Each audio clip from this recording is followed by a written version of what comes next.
Hello दोस्तों। आज हम आरआरबी एनटीपीसी के प्रीवियस ईयर्स के क्वेश्चन पर प्रैक्टिस करेंगे। उसमें हमने टॉपिक लिया है सिंप्लीफिकेशन। तो चलो सिंप्लीफिकेशन के क्वेश्चन से सॉल्व करते हैं और आप कोशिश करना कि इनको बहुत अच्छे से प्रैक्टिस करें, जिससे कि आपको एग्ज़ाम देते वक्त मैक्सिमम स्कोर पा सकें। तो ठीक है, चलो चलते हैं क्वेश्चन नंबर पहले पर। क्वेश्चन नंबर पहला है अपना 33840 divided by 235 divided by 6 is equal to क्या हो गया। ये आपका क्वेश्चन गायेगा है सिंप्लीफिकेशन, और सिंप्लीफिकेशन में एक नियम काम करता है जिसका नाम है बॉड मास।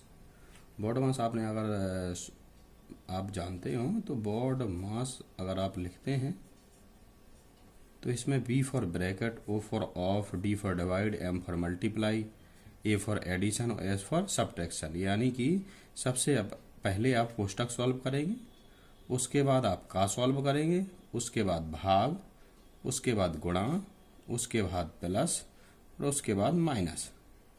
इसी क्रम में, जिस क्रम में ये लिखे हुए हैं, इसी क्रम में पहले जो मिलेगा वो पहले सॉल्व करेंगे। लेकिन इसमें देखो आपकी इसमें केवल एक ही प्रकार का चिन्ह है, तो फिर ज़्यादा दिक्कत नहीं होती है अपन को।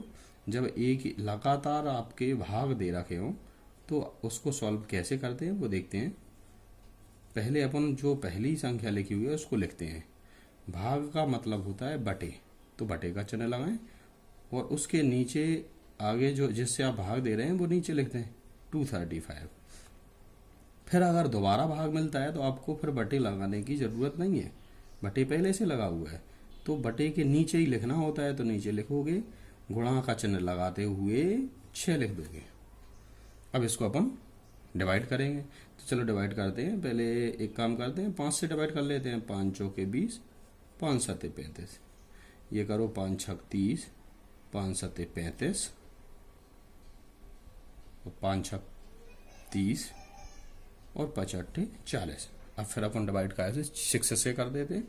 6 एकम 6, 6 एकम 6, 6 एकम 6, 1 बचा, 6 दूनी 12 और 4 बचा, तो 6 8 48। अब आप 47 से 1128 में भाग देंगे, यानी अब ऊपर जो बच रहा है उसको आप लिख सकते हो चाहो तो सेपरेट, और नीचे जो बच रहा है उसको लिख सकते हो। 47 से इसको डिवाइड करोगे तो ये 24 टाइम्स जाएगा। आपका आंसर क्या हो जाएगा? 24। बात समझ गए होंगे। चलो इसके बाद अपन क्वेश्चन नंबर सेकंड पे चलते हैं। क्वेश्चन नंबर सेकंड देखते हैं। क्वेश्चन नंबर सेकंड है आपका 7x minus x minus 3 is equal to क्या होगा, यानी इसको आपको सॉल्व करके आंसर देना है। जो आपको ये सारे क्वेश्चन मैंने साइड में लगा रखे हैं, तो आप इसमें देख सकते हैं। अगर कोई आपको देखने में कोई प्रॉब्लम होती है, यानी किसी डिजिट को आपको देखने में कोई समस्या हो रही है, तो आप इसमें साइड में देख सकते हैं। तो चलो क्वेश्चन नंबर अपन सेकंड पे चल रहे हैं। इस टाइप के क्वेश्चन को कैसे सॉल्व करेंगे, तो 7x लिखेंगे पहले अपन, और ये माइनस है। अगर एक कोई ब्रैकेट लगाओ, ब्रैकेट के आगे अगर कोई चिन्ह दे रखा है तो उस चिन्ह का पूरे ब्रैकेट में पहले तो मल्टीप्लाई करना होता है। तो इस x के आगे कोई चिन्ह नहीं है, तो इसको अपन क्या समझते हैं? प्लस। माइनस का गुणा करेंगे, माइनस का प्लस में तो माइनस आएगा, और x का वैसा रहेगा। फिर माइनस का करेंगे तो माइनस माइनस क्या आएगा? प्लस, और फिर 3 हो जाएगा। ये देखो आप x कितने हैं? 7 काय के, इसके आगे कोई चिन्ह नहीं तो क्या होगा? प्लस। 7 प्लस के हैं, और ये x 1 होगा, तो 1 ये माइनस का है, तो कितने बचेंगे? 6। 6 क्या बचेंगे? x, तो प्लस के 6x और प्लस का 3। ठीक है, बस तो यही अपना आंसर हो जाएगा। इस टाइप के क्वेश्चन में बहुत आसान होता है ये, बस सिंपली तुरंत आंसर आ जाते हैं। क्वेश्चन नंबर 2 के बाद अपन तीसरा भी देख लेते हैं। देखो क्वेश्चन नंबर तीसरा क्या कहता है, कह रहा है कि 1100 डिवाइडेड बाई 5.5 को सॉल्व कीजिए। तो अपन कैसे सॉल्व करेंगे इसको? 1100 लिखेंगे, भाग का मतलब हमने बताया था अभी अभी क्या होता है? बटे लगाओ और फिर क्या लिख लो, नीचे बटे में नीचे लिख दिया करो बाद में जो भी संख्या लिखी हुई है 5.5। अगर किसी भी भिन्न, ये आप क्या दिख रही है, ये भिन्न, तो भिन्न में अगर हर में आपको दशमलव दिखे या अंश में दशमलव दिखे तो दशमलव को हटा के जीरो बढ़ा सकते हैं। कहाँ? अगर नीचे दशमलव है तो ऊपर बढ़ा सकते हैं, ऊपर है तो नीचे। तो कितने अंक दशमलव है? एक, तो एक जीरो आप ऊपर बढ़ा सकते हैं। अब क्या बचा यहाँ नीचे? 55, सिंपल 55, दशमलव गायब, तो सिंपल आपका भी 55 बचा। चलो इसको आप डिवाइड कर लेते हैं, तो 11 से काटें या 55 से काट दो, 55 एकम 55 और 55 दूना 110। कितना बच रहा है अब शेष? 2 जीरो, तो कितना हो जाएगा आंसर? 200। 200 अपना आंसर आ जाएगा। बात समझ रहे होंगे। क्वेश्चन नंबर चौथे पे चलते हैं अपन। क्वेश्चन नंबर 4 देखते हैं। 4 में है 3906 डिवाइडेड बाई 651 और माइनस का 5 इज इक्वल टू क्या होगा? तो देखो इसमें ध्यान से देखना आप, इसमें देखो अब बॉड मास का नियम काम करेगा। क्यों? इसमें दो दो चिन्ह दिख रहे हैं, एक तो एक जगह डिवाइड दिख रहा है, एक जगह माइनस। तो अभी मैंने जो दिखाया था क्रम, चाहो तो मैं इधर साइड में लिख के ही रखूं। इसमें क्रम क्या होता है, पहले तो आप ब्रैकेट सॉल्व करते हैं, फिर भाग सॉल्व करते हैं, फिर पहले तो कोष्टक सॉल्व करेंगे, फिर का सॉल्व करेंगे, फिर भाग, फिर गुणा, फिर प्लस और फिर माइनस। इस क्रम में आप सॉल्व करेंगे। तो इसमें अगर आप देख रहे हैं क्रम में, तो क्या दिख रहा है? भाग और माइनस। भाग और माइनस में पहले क्या है? भाग। तो पहले भाग सॉल्व करेंगे, फिर माइनस को सॉल्व करेंगे। तो चलो भाग को सॉल्व करेंगे कैसे? भाग का चिन्ह है, भाग के एक संख्या इधर की और एक उधर की लेके सॉल्व करते हैं। करो 3906 भागे, भाग की जगह मैंने बोला था क्या लिखेंगे अपन? बटे 651 और बाद में जो भी था वो आप लिख दो। उसको सॉल्व नहीं करेंगे, केवल लिख के रखेंगे। 651 से इसमें अपन भाग देंगे। तो 651 से अगर आप इसमें भाग देते हो तो डायरेक्ट 6 बार कट जाता है। 651 एकम 651, 651 छक्के इतना, तो कितना हो गया? 6 माइनस का 5, 6 में से 5 जाएगा तो कितना बचेगा? 1। आपका ये आंसर हो जाएगा। बात समझ गए होंगे। क्वेश्चन नंबर 4 के बाद अपन 5 पर चलते हैं। क्वेश्चन नंबर 5 देखते हैं। 5 में क्या बोल रहा है? ये कह रहा है 33445 का मल्टीप्लाई करिए काय में 9999 में। इस टाइप का जब भी क्वेश्चन आएगा तो आपको थोड़ा सा स्मार्ट वर्क करना है। आप इसको डायरेक्ट यूं ही सॉल्व ना करें कि आप सीधा मल्टीप्लाई, जो आप कक्षा 3, 4, 5 में पढ़ते रहे कि डायरेक्ट आप मल्टीप्लाई करेंगे और आप आंसर दे देंगे, तो ना, वैसा बेटर तरीका नहीं है। आप कंपटीशन लेवल पे आ गए तो इसका तरीका एक थोड़ा सा और बेटर बना सकते हैं अपन। कैसे? जैसे माना कि अगर अपना 9 लिखा है तो 9 को आप 10 माइनस 1 लिख सकते हैं। क्यों? 10 में से 1 जाएगा तो 9 बचेगा, तो 9 की जगह 10 माइनस 1 लिख सकते हैं। केवल इस टाइप के क्वेश्चन के लिए ये अलाउ है। 99 है तो 99 को आप क्या लिख सकते हैं? 100 माइनस 1। 999 है तो कैसे लिखेंगे आप? 1000 माइनस 1। 1000 में से 1 जाएगा तो 999 बचेगा। बिल्कुल इसी तरह इसमें लिखेंगे। कैसे लिखेंगे? 33445 था अपना, मल्टीप्लाई कितना? एक जीरो ज्यादा, एक संख्या ज्यादा, मतलब जितना 9 है उतना तो जीरो लिखना है और एक अलग से। तो 9 इतने कितने हैं? 4, तो 4 जीरो लिख लो और 1, और माइनस में 1 आप बाद में हटा देंगे। चलो इसको सॉल्व कैसे करेंगे? अभी अभी बताया था आपको कि कोष्टक ब्रैकेट हो अगर तो उसमें सब प्रत्येक पद में आपको गुणा करना होता है। तो 33 इसका गुणा करेंगे इसमें तो कितना आएगा? 33 44 5। और किसी भी 0 डिजिट वाली संख्याओं से अगर आप गुणा करते हैं तो उसमें सीधा सीधा आप 0 पीछे बढ़ा सकते हैं। कितने हैं इसमें? 4 जीरो हैं, तो 4 जीरो आप डायरेक्ट इसके पीछे लिख सकते हैं। माइनस, अब 1 में गुणा होगा इसी का तो कितना आ जाएगा? 334, ये मैं हटा दूं, 334 और 5 ये आ जाएगा आपका। अब इसको आप सब्ट्रैक्ट कर लेंगे इसमें से। अब घटाएंगे, जैसे ही घटाएंगे तो आपको 5 में से 5 जाएगा तो 5 आएगा, फिर 5 आएगा, फिर 5 आएगा, फिर 6 आएगा, 1 आएगा, 4 आएगा, 4 आएगा और 3 3, ये आपका घटाने के बाद इतना बचेगा, यही आपका आंसर हो जाएगा। बात समझ रहे हो? ठीक है, वेरी गुड। तो ये अपन ऐसे सॉल्व कर लेंगे। क्वेश्चन नंबर 5 के बाद अपन 6 पे चलते हैं। नंबर 6 क्या है बता रहा है, ये 1/2, 2/5 और 3/5 को आरोही क्रम में लिखो। को कौन से क्रम में लिखो? आरोही क्रम में लिखो। आरोही क्रम, आरोही क्रम मतलब आप समझते होंगे, नहीं तो मैं बताता हूँ। आरोही क्रम मतलब होता है बढ़ता क्रम। क्या होता है? बढ़ता क्रम। बढ़ता क्रम मतलब पहले छोटी संख्या, फिर उससे बड़ी, फिर उससे बड़ी, फिर उससे बड़ी। तो उसके लिए आपको छोटी बड़ी आपको पहचानना आना चाहिए। भिन्नों में छोटी बड़ी भिन्न कैसे पता करोगे वो आपको निकालना आना चाहिए। चलो मैं बता देता हूँ आपको।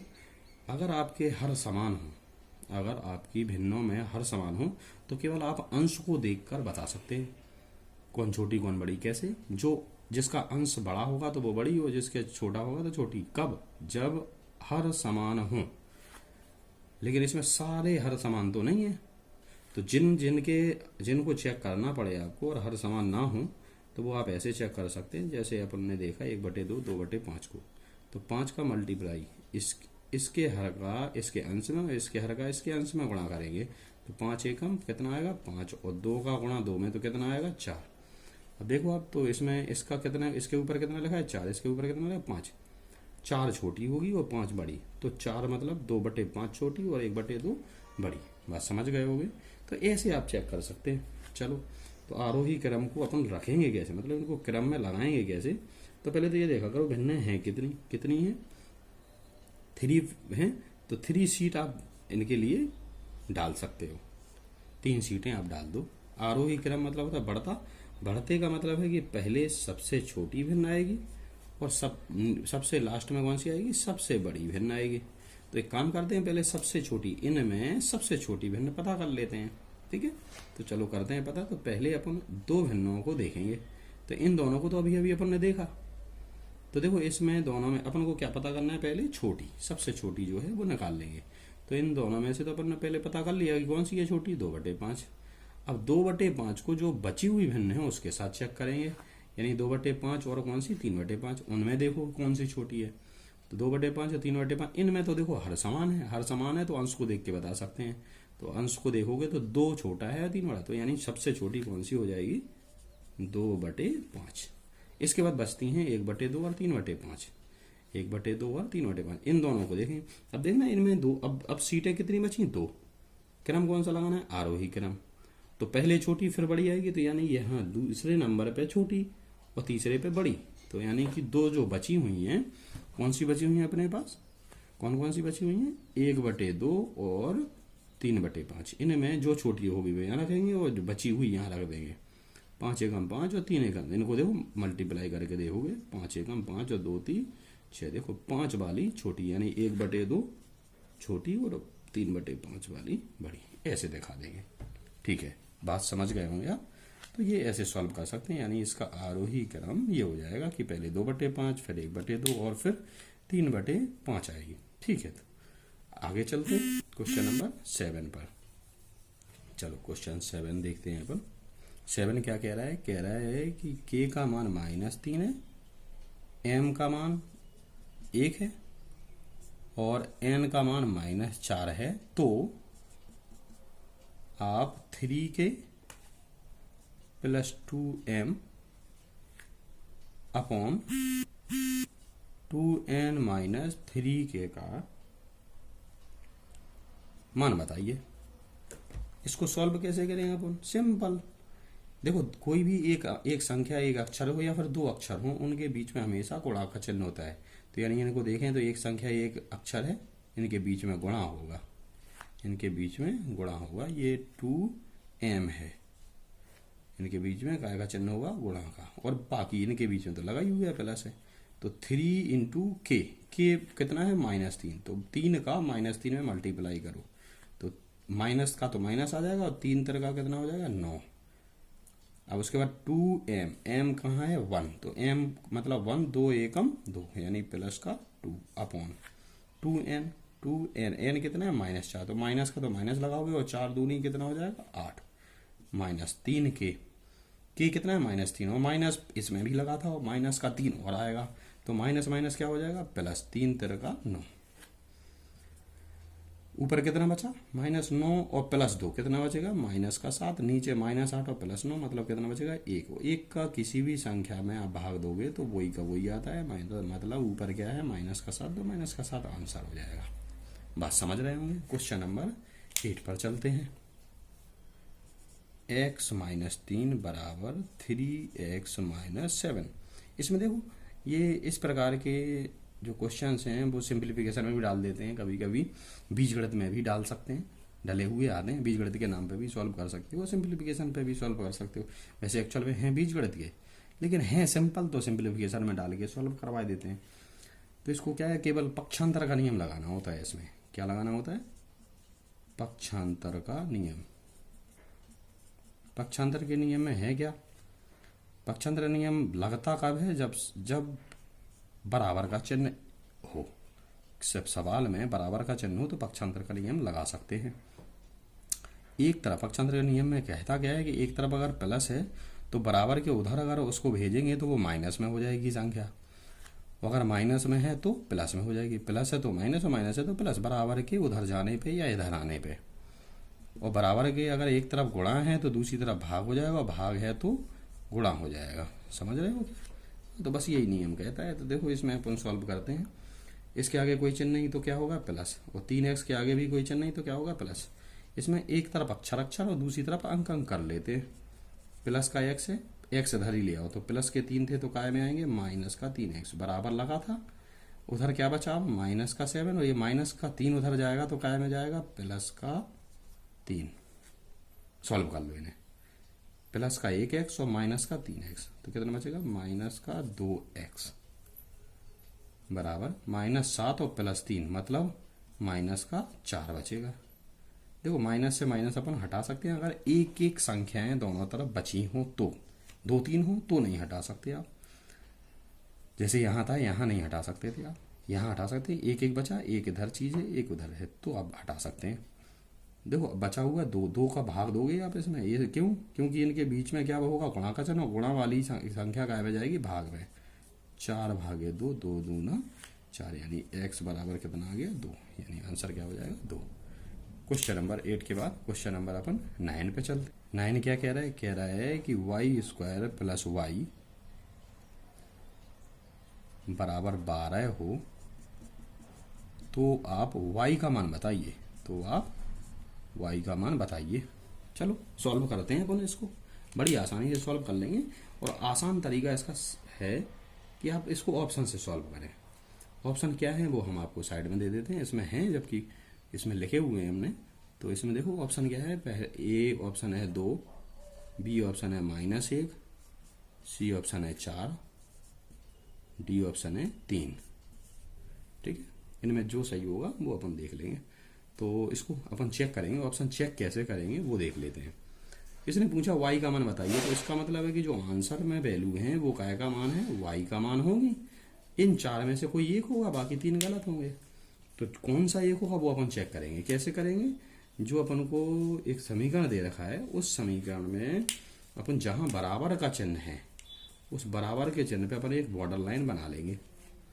बराबर के उधर देखो तो क्या देख रहा है 12, इधर क्या है, इधर भी 12 होना चाहिए, क्योंकि बराबर तो तभी लगेगा जब दोनों तरफ सेम चीजें होंगी। तो उधर 12 है तो इधर 12 होना चाहिए। तो चलो ऑप्शन से रखना चालू करते हैं। ऑप्शन ए क्या कहता है, y का मान कितना आएगा 2 चेक करो, 2 का वर्ग करो कितना है, y की जगह 2 रखोगे, 2 का वर्ग कितना होगा 4, और प्लस में कितना 2, 4 और 2 6 बराबर 12, बिल्कुल गलत, ये नहीं होगा। -1 है, -1 का वर्ग करो, -1 मान है y का, तो -1 का वर्ग करोगे तो +1 हो जाएगा, और -1 यहाँ रखोगे तो +1 और -1 कितना बचेगा 0, ये भी गलत है। सी ऑप्शन देखो कितना है 4, y का मान कितना होगा 4, 4 का वर्ग करो कितना आएगा 16, प्लस में 4 कितना 20, 16 और 4 20, 20 बराबर 12, ये भी गलत है। अगर 3 गलत हो जाते हैं तो चौथा तो ऑटोमेटिक सही हो जाता है। चलो फिर भी चेक कर लेते हैं। 3 का वर्ग करो, 3 का वर्ग कितना होगा 9, और प्लस 3, 9 3 12, 3 का वर्ग कितना 9, और प्लस y की जगह कितना लेना है 3 y की जगह 3 ले रहे हैं ना अपन, तो 3 का वर्ग कितना होता है 9 प्लस 3 कितना हो जाएगा 12, यानी 12 बराबर 12। तो आंसर कौन सा हो जाएगा डी। Very good. भिन्न आपको बतानी है। इसमें कह रहा है कि इनमें न्यूनतम कौन सी भिन्न है, न्यूनतम मतलब छोटी, यानी छोटी भिन्न बतानी है। आप बहुत अच्छे से याद रखना एक बात हम जो बोलने जा रहे हैं। यदि बहुत सारी भिन्न दे रखी हैं, छोटी बड़ी पूछ रखा है, उसमें अगर अंश सभी के अंश या फिर सभी के हर समान हो तो आप डायरेक्ट आंसर बता सकते हैं। अगर सभी के हर समान होते तो अब अंश में जो छोटा होता वो छोटी भिन्न हो जाती, जो बड़ा होता वो बड़ी भिन्न हो जाती। और अगर अंश समान दे रखे हैं तो हर में जो छोटा होगा वो बड़ी भिन्न और जो बड़ा होगा वो छोटी भिन्न होती है। बात समझ गया कोई? अब इस क्वेश्चन में क्या है कि अंश बराबर है, तो अगर अंश समान है तो हर को देख के बताएंगे, लेकिन हर को देखते हुए उल्टा बोलना है। जो छोटी वो बड़ी, वो जो बड़ी वो छोटी। तो हरों में देखो, तो इसमें पूछा गया है छोटी, तो जो सबसे बड़ी होगी वो छोटी। सबसे बड़ा कौन है 11, हर में जो बड़ा वो छोटा। तो सबसे छोटी भिन्न कौन सी हो जाएगी 3/11। Thank you.